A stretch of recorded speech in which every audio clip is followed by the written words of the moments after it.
தலைவர்களின் பிறந்த நாளை மிட்டாய் கொடுத்து மட்டும் மகிழாமல் நலத்திட்டம் வழங்கி மகிழும் ஒரே இயக்கம் திராவிட முன்னேற்ற இயக்கம். அதை அத்துணை பொதுக்கூட்டங்களிலும் நான் பார்த்து கொண்டிருக்கிறேன். எல்லா பொதுக்கூட்டத்திலும் நான் போய் பேசுறப்போ பெண்களோட எண்ணிக்கை எப்பவுமே அதிகமா தான் இருக்கு. இந்த பொதுக்கூட்டத்திலையும் பெண்களோட எண்ணிக்கை அதிகமாக தான் உள்ளது. தலைவர்களுடைய பிறந்த நாளை வெகு விமர்சையாக ஏன் திராவிட முன்னேற்ற கழகம் நடத்தி கொண்டு வருகிறது என்றால், கொள்கை பிடிப்பில்லாதவர்கள் எல்லாம் நேற்று மழையில் முளைத்த காளான்கள் போல் கட்சிகள் தொடங்க ஆரம்பித்து விட்டார்கள். கொள்கை பிடிப்பில்லாதவர்கள் எல்லாம் கட்சிகள் தொடங்க ஆரம்பித்து விட்டதால் தான் நம்முடைய திராவிட முன்னேற்ற கழகத்தின் கொள்கைகளை பரப்பும் வேலைகளை எங்கள் அன்பு அண்ணன் இளம் தலைவர் அவர்கள் என் போன்ற இளம் பேச்சாளர்களுக்கு இந்த வேலையை தந்திருக்கிறார். ஆட்சியில் இருந்தாலும் சரி இல்லனாலும் சரி, இந்த மாதிரி தலைவர்களோட பிறந்த நாள நலத்திட்டம் வழங்கும் விழாவாக மாத்தி உங்க வீட்டுக்கு ஒரு புடவை வேட்டியாவது கொண்டு வந்து சேர்க்கிற இயக்கம் தான் திராவிட முன்னேற்ற இயக்கம். அதை நாம் யாரும் மறந்துவிடக் கூடாது தோழமைகளே. ஏன் தளபதி அவர்களுடைய பிறந்த நாளை கொண்டாடி ஆக வேண்டும்? ஒரு சில காரணங்களை மட்டும் நான் சொல்லிடுறேனே. முதல் காரணம், ஒரு 50 வருடத்திற்கு முன்னால் ஒரு பெண் குழந்தை வீட்டுல பிறந்துட்டாங்க அப்படின்னா அந்த பெண் குழந்தையை எப்படி பார்ப்பாங்க அந்த குடும்பத்தினர் அப்படின்னா, காது, மூக்கு, கழுத்து, கால் எல்லாம் சொல்லிட்டேனா, கை, இது எல்லாத்துக்கும் நகை போட்டு தங்கத்தால ஜோடிக்கிற அந்த பெண் மகள் அந்த வீட்டிற்கு பிறந்து விட்டாள் என்று நினைப்பார்கள். பெரியாரும் முத்தமிழறிஞர் கலைஞர் அவர்களும் என்ன சொன்னாங்கன்னா, அந்த பெண்ணுக்கு தலையில மூளைன்னு ஒண்ணு இருக்கு, அந்த மூளைக்கு கல்வியை புகுட்டுங்கள் என்று பெண்களுக்கு கல்வி புகுட்டிய ஒரே இயக்கம் திராவிட முன்னேற்ற இயக்கம். இங்க இத்தனை அம்மாமார்கள், அக்காமார்கள், பாட்டிமார்கள்லாம் உட்கார்ந்துருக்கீங்க. இங்க இருக்கவங்கள யாராவது டிகிரி முடிச்சிருக்கேன் அப்படின்னா கை தூக்குங்க பாப்போம். யாராவது நான் டிகிரி முடிச்சிருக்கேன் அப்படின்னு ஒருத்தவங்க, 2 பேர், 4 பேர் கை தூக்குறாங்க. இதுதான் 50 வருடத்திற்கு முன் நிலை இருந்தது. இதை மாற்றுவதற்கு முத்தமிழறிஞர் கலைஞர் அவர்கள் என்ன செய்தார் அப்படின்னா, நீ பெண் குழந்தைய பெத்துட்ட அப்படின்னா அதை எவன் கையிலையாவது புடிச்சு கொடுக்கணுங்கிறத தான் நீ நோக்கமா வச்சிருக்க. நான் உனக்கு திருமண உதவி தொகை தரேன். நீ என்ன பண்ணணும்னா, உன்னோட பெண் குழந்தைய நீ 8ஆம் வகுப்பு வரை படிக்க அனுப்பணும். அப்படி படிக்க அனுப்புற அப்படின்னா உனக்கு நான் திருமண உதவி தொகையை தருகிறேன் என்று முத்தமிழறிஞர் கலைஞர் அவர்கள் திருமண உதவி தொகையை கொண்டு வருகிறார். அதற்கு ஒரு படி மேல் சென்று உயர்நிலை கல்வியில் கல்லூரிக்கு செல்லும் மாணவர்களின் எண்ணிக்கை, மாணவிகளின் எண்ணிக்கை திராவிட மாடல் ஆட்சியில் அதிகரித்திருக்கிறது. தளபதியார் அவர்கள் கல்லூரி செல்லும் மாணவிகளுக்கு, பெண்ணே நீ 6ஆம் வகுப்பு முதல் 12ஆம் வகுப்பு வரை அரசு பள்ளியில படிச்சிருக்கியா, உனக்கு தான் இந்த மாதம் 1000 ரூபாய் என்று தளபதியார் அவர்களால் கொண்டு வரப்பட்ட திட்டம் தான் புதுமை பெண் திட்டம். இந்த திட்டத்துல 1000 ரூபாய்ங்கிறது சிறப்பு கிடையாது. அந்த திட்டத்தை பெற பெண்கள் கிட்ட போயிட்டு இந்த மீடியாக்காரங்களா போய் மைக் எடுத்துட்டு போய் கேட்டாங்க, இந்த 1000 ரூபாயை வைத்துக்கொண்டு நீங்கள் என்ன செய்கிறீர்கள் என்று கேட்டதற்கு என்ன சொல்றாங்க அந்த பெண்கள்னா, நாங்க கல்லூரி செலவுக்கு, புத்தகங்களை வாங்கும் செலவுக்கு எங்க வீட்டுல நாங்க எதிர்பார்க்க தேவையில்ல, புத்தகங்களை அந்த 1000 ரூபாயின் மூலமாக நாங்களே வாங்கிக் கொள்கிறோம் என்று அந்த பெண்கள் கூறுகிறார்கள். இதுதான் திராவிட மாடல். பெண்களுக்கு எப்பவுமே முன்னுரிமை கொடுப்பதுதான் திராவிட மாடல். இந்த மேடையிலே நான் ஒரு எக்ஸாம்பிள் சொல்றேனே, இன்னும் பேச்சாளர்கள் பேச இருக்கிறார்கள்.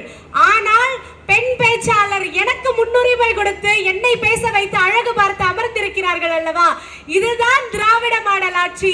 பெண்களுக்கு எப்பொழுது முன்னுரிமை தரக்கூடிய ஒரே இயக்கம் அது திராவிட முன்னேற்றம் இயக்கம் மட்டும்தான். படிச்சுக்கிட்டே இரு. புதுமை பெண் திட்டம் சொன்ன இல்லையா, 1000 ரூபாய் தராரு. இதுல இன்னொரு சிறப்பு என்னன்னா, பெண்கள் எத்தனை டிகிரி படிச்சாலும் மாதந்தோறும் நான் 1000 ரூபாய் உங்களுக்கு தருவேன் அப்படின்னு தளபதியார் அவர்கள் கொடுத்திருக்கிறார். படின்னு சொல்றது திராவிடம், படிக்காதே வீட்டிலே இரு, அடுப்பங்கரையிலேயே இருன்னு சொல்றது ஆரியம். திராவிடத்தோடு நின்றால் மட்டும்தான் பெண்கள் சுடரேற்றி மேல் நிற்க முடியும் என்பதுதான் நிதர்சனமான உண்மை. இப்போ நம்ம வீட்டுல எல்லாம் பெண்கள் பிறந்துட்டாங்க அப்படின்னா எனக்கெல்லாம் வந்து எங்க வீட்ல எப்ப பைக் ஓட்ட சொல்லி கொடுத்தாங்கன்னா, நான் காலேஜ் போக ஆரம்பிச்சிட்ட பிறகுதான் எங்க வீட்ல பைக் ஓட்ட சொல்லி கொடுத்தாங்க. இதே ஆண்கள் பிறந்த வீட்டுல அவங்களே கத்துப்பாங்க. ஒரு ஸ்கூல் படிக்கிறப்பவே வந்து இங்க இருக்கிற ஆண்கள்லாம் பைக் ஓட்டி இருப்பீங்க. இந்த நிலையை மாற்ற பிங்க் ஆட்டோ திட்டத்தை கொண்டு வந்தவர் நம்முடைய திராவிட மாடல் நாயகர் மு.க. ஸ்டாலின் அவர்கள். பிங்க் ஆட்டோ திட்டத்தை கொண்டு வந்தாரு. அதுக்கு அவர் என்ன சொல்றாரு, உனக்கு ஆட்டோ ஓட்ட தெரிஞ்சா மட்டும்தான் இதுக்கு நீ அப்ளை பண்ணணும்னு கிடையாது. நீங்க அப்ளை பண்ணா மட்டும் போதும், பயிற்சியையும் லைசன்ஸையும் திராவிட முன்னேற்ற கழகம் எடுத்து கொடுக்கும். பொருளாதாரத்தில் பெண்கள் உயர்ந்துதான் நிற்க வேண்டும் என்று தளபதியார் அவர்கள் கொண்டு வந்த திட்டம் பிங்க் ஆட்டோ திட்டம். அதனால் தளபதி அவர்களுடைய பிறந்த நாளை கொண்டாடிதான் ஆக வேண்டும். மக்களே, சுய உதவி குழுக்கள், இங்க நிறைய அம்மாமார்கள்லாம் இருக்கீங்க. சுய உதவி குழுக்கள்ல இருக்கீங்களா? கைய தூக்குறாங்க. நீங்க பேங்க்ல போயிட்டு லோன் வாங்கிட்டு வரீங்க அப்படின்னா உங்க வீட்டுல அன்னைக்கு உங்களுக்கு இருக்கிற மரியாதை எப்படி இருக்கும்? பயங்கரமா இருக்கும்ல. சிரிக்கிறாங்க எல்லாரும். அப்படி பெண்கள் பேங்குக்கு சென்று லோன் வாங்கி சுய உதவி குழுக்கள் தொடங்கும் நிலை திராவிட முன்னேற்ற கழகத்தில் இருந்துதான் தொடங்கப்பட்டது. நம்ம எல்லாம் பிறந்துட்டோம்னா, இப்ப நான் ஒரு ட்ரெஸ் போட்டிருக்கேனா, இதுல எங்கேயாவது சட்டப்பை இருக்கா? சட்டப்பை இருக்காது. இதே ஒரு ஆண் குழந்தை பிறக்கட்டுமே, பிறந்த உடனே சட்டப்பை வச்ச ட்ரெஸ் தான் கொண்டு போய் போடுவாங்க. ஏன்னா ஆண்களுக்கு தான் பொருளாதாரம், காசு, அந்த வேலை வாய்ப்பு, பணம் எல்லாம் ஆண்களுக்கு மட்டும்தான் ஏதோ எழுதி வச்ச மாதிரி, பெண்களுக்கெல்லாம் அது போன்ற விஷயங்கள் ஏற்படாத மாதிரி நம்மளோட ட்ரெஸ்ல எல்லாம் சட்டப்பையே இருக்காது. சட்டப்பை இல்லனாலும் பரவாயில்ல, பொருளாதாரத்திலும் நீங்களே போய் பேங்க்ல லோன் வாங்கலாம் அப்படின்னு இப்போ திராவிட மாடல் நாயகர் மு.க. ஸ்டாலின் அவர்கள் அப்படின்னு நிதி அறிக்கையில சுய உதவி குழுக்களுக்கு சுமார் 37,000 கோடி நிதியை வழங்கியிருக்கிறார் நம்முடைய தமிழ்நாட்டு பெண்களுக்காக. நீங்களும் பொருளாதாரத்துல உயர்ந்தே நில்லுங்கள் என்று திராவிட மாடல் நாயகர் அவர்கள் கூறியிருக்கிறார். இன்னொரு திட்டம் வந்து என்னை கவர்ந்த திட்டம் என்னன்னா, நான் முதலமைச்சர் ஆனால் தளபதியார் அவர்கள் முதலமைச்சர் ஆவதற்கு முன்னால் அவர் என்ன சொல்லியிருந்தார்னா, நான் முதலமைச்சர் ஆனால் எங்கள் கழகத்திற்கு வந்து சேரும் பல லட்சம் மனுக்களுக்கு நான் தீர்வு காண்பேன் என்று கூறினார். அதன்படி அவர் கொண்டு வந்த திட்டம் தான் முதல்வர் முகவரி திட்டம். இந்த திட்டத்தின் மூலமாக தளபதியார் அவர்கள் ஆட்சிக்கு வந்து 4 வருடங்கள் ஆகி இருக்கிறது. அவர் பல லட்சம் மனுக்களுக்கு தீர்வு கண்டு கொடுத்திருக்கிறார். தமிழ்நாட்டு மக்களை துயரத்தில் விடாத ஒரே இயக்கம் திராவிட முன்னேற்ற இயக்கம். மக்களோடு மக்களுக்காக நமக்காக வாழும் ஒரே இயக்கம் திராவிட முன்னேற்ற இயக்கம் என்பதை ஒருபொழுதும் மறந்து விடாதீர்கள் மக்களே. நேற்று நான் முரசொலி பக்கத்துல ஒரு வாசகத்தை வாசிக்கிறேன். தினகரன் பத்திரிகையில நம்ம தளபதியார் அவர்களை புகழ்ந்து ஒரு வரி எழுதியிருந்தாங்க. திராவிட மாடல் ஆட்சிக்கு கல்வியும் மருத்துவமும் 2 கண்கள். தளபதியார் அவர்கள் ஒரு லைன் சொல்லியிருக்காரு. நிதி அறிக்கையில விவசாயத்துறைக்கு சுமார் 45,661 கோடியை அவர் ஒதுக்கி இருக்கிறார் விவசாயத்துறைக்கு. இப்படி ஒதுக்கிட்டு அவர் என்ன சொல்றாருன்னா, கல்வியும் மருத்துவமும் திராவிட மாடலுக்கு 2 கண்கள் என்றால் விவசாயத்துறை 3வது கண். நான் எனது விவசாய மக்களுக்காக பாடுபடுவேன் என்று தளபதியார் அவர்கள் கூறியிருக்கிறார்.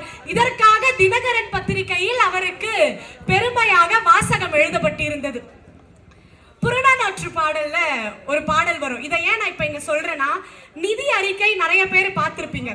இல்லனாலும் போய் பாருங்க. ஒன்றியத்துல நமக்கு என்னெல்லாம் துரோகம் பண்றாங்களோ அதெல்லாம் நமக்கு அவங்க கிட்ட இருந்து காசு வருதோ வரலையோ தமிழ்நாட்டு மக்களை துயரத்தில் விடமாட்டார் நம்முடைய தளபதியார் அவர்கள். புறநானூற்றுல ஒரு பாடல் வரும். பிசிராந்தையார் எழுதியிருப்பாரு. காய்நெல் அறுத்து கவளங்கொளினே அப்படின்னு ஒரு பாடல் வரும்.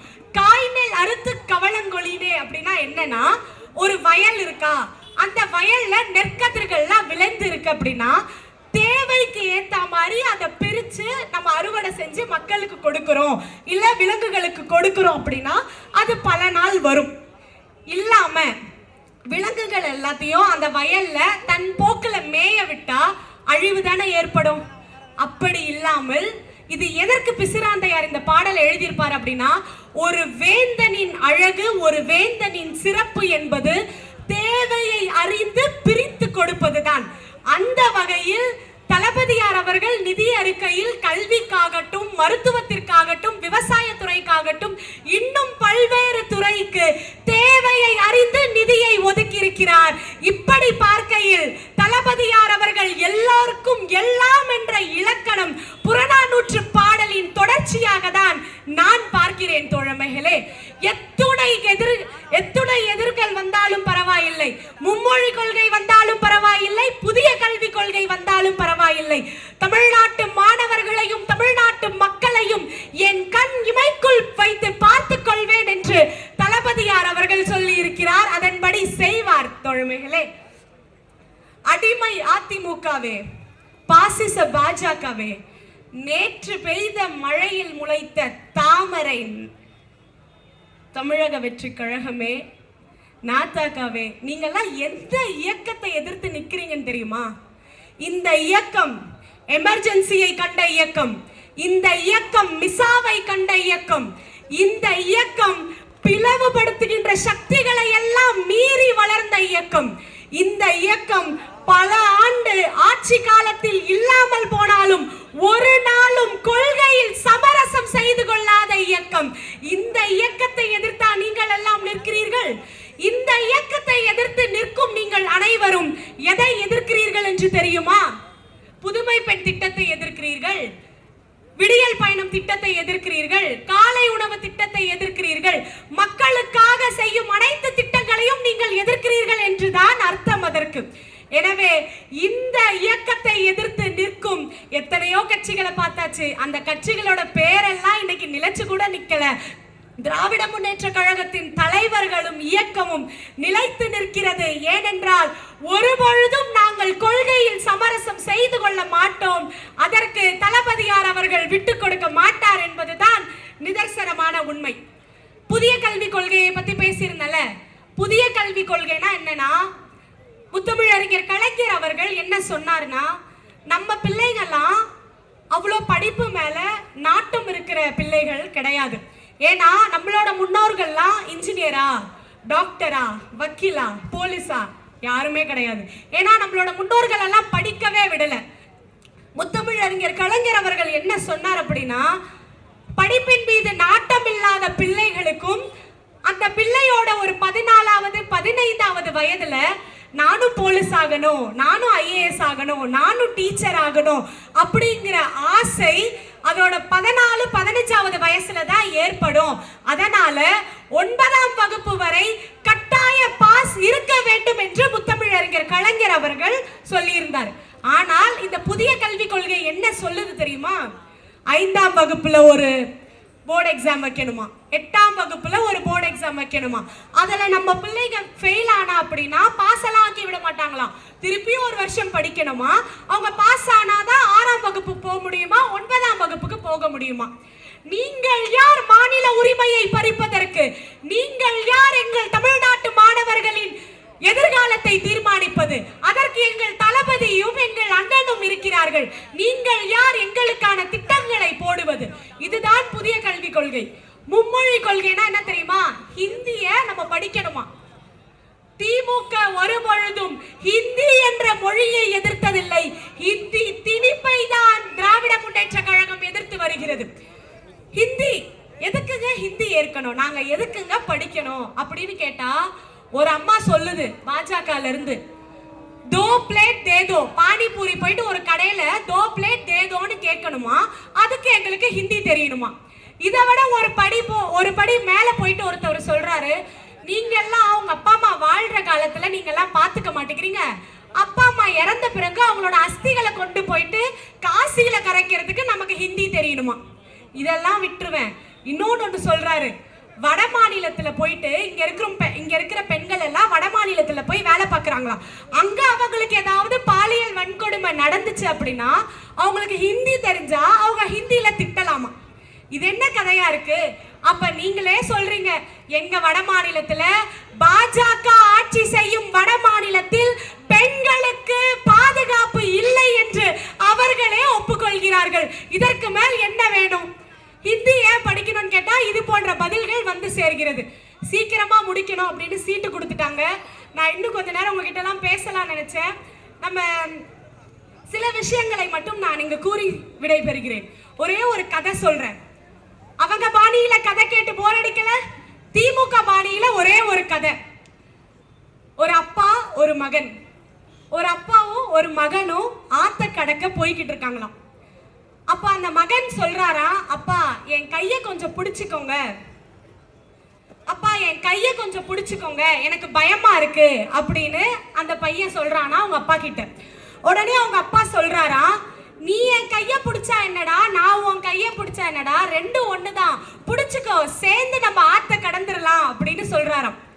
உடனே அந்த பையன் சொன்னானா அவங்க அப்பா கிட்ட, அப்பா நான் உங்க கைய பிடிச்சனா எப்பயாவது கை விட்டுருவேன், ஆனா நீங்க என் கைய பிடிச்சீங்கன்னா ஒருபோதும் என் கைய விட மாட்டீங்க. அந்த பையன் தான் தமிழ்நாட்டு மக்கள், அந்த அப்பா தான் தளபதியார் அவர்கள். அவர் நம்ம கைய பிடிச்சார் அப்படின்னா அவர் ஒருபொழுதும் நம்ம கைய விட மாட்டாரு. நான் முன்னாடி சொன்ன மாதிரி தமிழ்நாட்டு மக்களை துயரத்தில் விடாத ஒரே தலைவர் நம்முடைய தளபதியார் மட்டும்தான். ஒரே இயக்கம், அது திராவிட முன்னேற்ற இயக்கம் மட்டும்தான் தோழமைகளே. இதை நாம் புரிந்து கொள்ள வேண்டும். மும்மொழி கொள்கை புதிய கொள்கைன்னு ஒரு நடிகர் வந்து சொல்றாரு. ஒன்னே ஒன்று சொல்லிக்கிறேன், திரையில் நல்லா இருப்பவர்கள் யாரும் தரையில் நல்லா இருக்க மாட்டாங்க. திருவண்ணாமலையில நிலச்சரிவு ஏற்பட்டது. அவர் அப்ப தனி விமானம் வச்சு நடிகையோட திருமணத்திற்கு போயிட்டாரு. நடிகருக்கு நடிகை முக்கியம், தலைவருக்கு தமிழ்நாட்டு மக்கள் முக்கியம். திருவண்ணாமலையில 18 மணி நேரம் மீட்பு பணியில் நின்னது எங்கள் அன்பு அண்ணன் உதயநிதி ஸ்டாலின் தான் தவிர உங்கள் நடிகர் யாரும் இல்லை தோழமைகளே. அதை புரிந்து கொள்ள வேண்டும் நாம் அனைவரும். அந்த நடிகரோட பேரை சொல்ல கூட விருப்பப்படல, ஏன்னா கொள்கையை பேசும் மேடை இது. இந்த மேடையில் அவர் பேரை சொல்லி இந்த மேடையை நான் அவமதிக்க விரும்பவில்லை. இன்னொன்னு சொல்லிக்கிறேன், எங்களுக்கெல்லாம் 2 நாள் பயிற்சி முகாம் நடந்தது இளம் பேச்சாளர்களுக்கு. அந்த 2 நாள் பயிற்சி முகாம்ல அன்பு அண்ணன் திருச்சியன் சிவா அவர்கள் இதை கற்றுக் கொடுத்தாரு. இளம் தலைவர் அவர்கள் லெப்டினன்ட் என்றால் தமிழ்நாட்டு மக்களும் இளம் பேச்சாளரும் அவருக்கு பின்னாடி சோல்ஜராக நின்று 2026 நம்முடைய வாக்கு திராவிட முன்னேற்ற கழகத்திற்கு. நம்ம எல்லாம் பின்னாடி நின்று திருப்பி இவங்களை ஆட்சி கட்டில அமர வச்சாதான் நம்ம எல்லாம் நிம்மதியா இருக்க முடியும். ஏன்னா தளபதியை விட்டா நம்மளை பார்த்துக்க ஆளே கிடையாது. இதுவே புதிய கல்விக் கொள்கை வந்தபோது எடப்பாடியார் அவர்கள் ஆட்சியில இருந்திருந்தா முதல் கையெழுத்து தமிழ்நாட்டுக்கிட்ட இருந்து போயிருக்கும். உங்கள் உருட்டல் மிரட்டலுக்கு ஒன்றியமே சற்று இங்கு கேளுங்கள். உங்கள் உருட்டல் மிரட்டலுக்கு பயந்து புதிய கல்விக் கொள்கையை ஏற்பதற்கு இது அடிமை அதிமுக ஆட்சி அல்ல, தந்தை பெரியாரின் சுயமரியாதை ஆட்சி, பேரறிஞர் அண்ணாவின் அனல் பறக்கும் ஆட்சி, முத்தமிழறிஞர் கலைஞர் அவர்களுடைய தொலைநோக்கு பார்வை கொண்ட ஆட்சி. இது அடிமை அதிமுக ஆட்சி அல்ல, எல்லோருக்கும் எல்லாம் என்ற திராவிட மாடல் ஆட்சி. அதனால் உங்கள் உருட்டல் மிரட்டலுக்கு நாங்கெல்லாம் அசந்திரவே மாட்டோம். நீங்க ஒரு பைசா கொடுக்காட்டியும் பரவாயில்ல. தமிழ்நாட்டு மாணவர்களுக்கு எங்கள் அன்பு அப்பா மு.க. ஸ்டாலின் அவர்கள் இருக்கிறார், எங்கள் அன்பு அண்ணன் உதயநிதி ஸ்டாலின் அவர்கள் இருக்கிறார். எங்களுக்கு இது போதும். குடும்ப அரசியல், வாரிசு அரசியல்னு சொல்றாங்க. எந்த ஒரு மாணவர்கள் வெற்றி அடைந்தாலும் தளபதி அவர்களோட ட்விட்டர் பக்கத்துல இப்படி ட்வீட் போடுவாரு. தளபதி அவர்கள் ஒரு ட்வீட் போடுவார். என்ன ட்வீட் அப்படின்னா, என் அன்பு மகள் வெற்றியை எனது வெற்றியாக